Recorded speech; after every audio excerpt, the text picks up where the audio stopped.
your YouTube, search for Stukeley Meadows, watch on your big screen. Get yourself comfy, this could take a while, what a happy scene. Something new every day for your long-term memory. This is so exciting, it is nearly time for a Stukeley assembly. Good morning everyone, and welcome to this short and sweet 60-second Stukeley assembly on Tuesday the 27th of October 2020.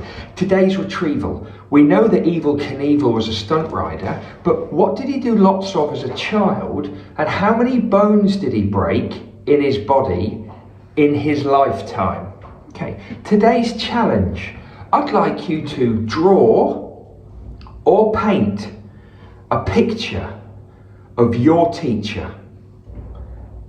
Take a photo and tweet it into me. And I'd like to put all of those wonderful pictures in a big collage for the Stukeley community.